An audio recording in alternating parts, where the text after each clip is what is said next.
8h30, Gérald Dahan sur Rire et Chanson.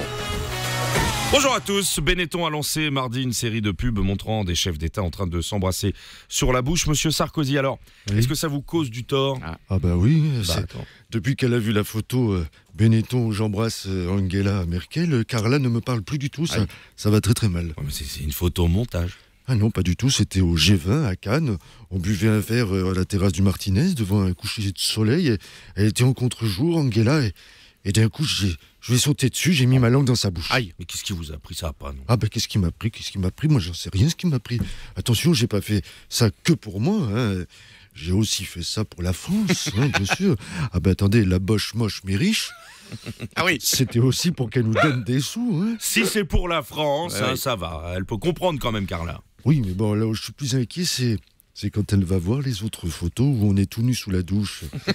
Ah ben ça finira bien par éclater au grand jour, hein, mon histoire. Votre histoire avec Angela Merkel? Non, celle avec Obama. Aïe, ah merde, ça fait mal, ça. Depuis le G20, Barack et moi, là par contre, c'est du sérieux.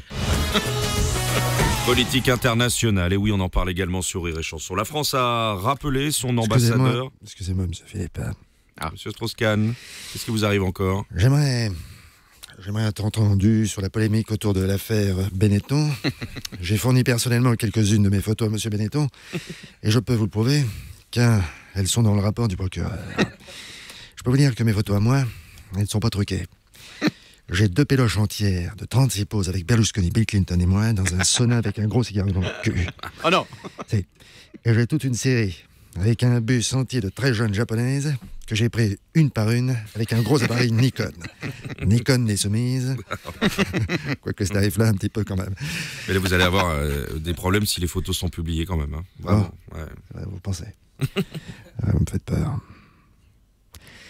Vous me faites très peur. Vous allez réfléchir donc. Effectivement, Pascal. Ou beaucoup.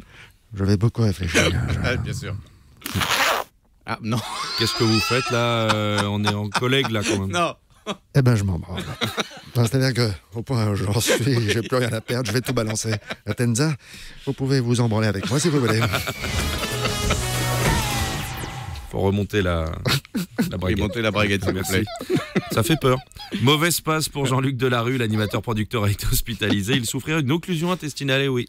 Oh. Nous sommes en duplex avec lui. Comment ça va, Jean-Luc? Bonjour Monsieur Philippe, bonjour Pascal, bonjour à tous et bienvenue dans ma chambre d'hôtel pour une édition spéciale en duplex intitulée Vous vous en foutez, mais je vais vous en parler quand même.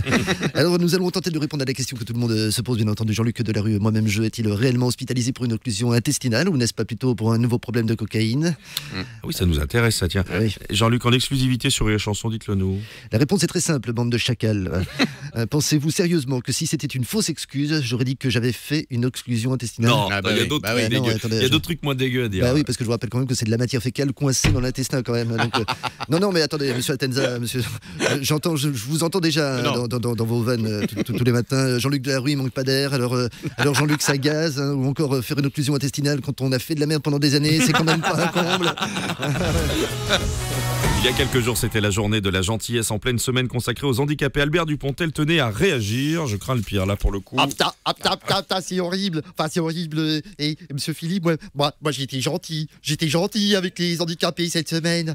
Pas plus tard que tout à l'heure, là, qu'est-ce que j'ai fait? J'ai encore fait l'amour avec une sourde muette. Vous avez fait quoi?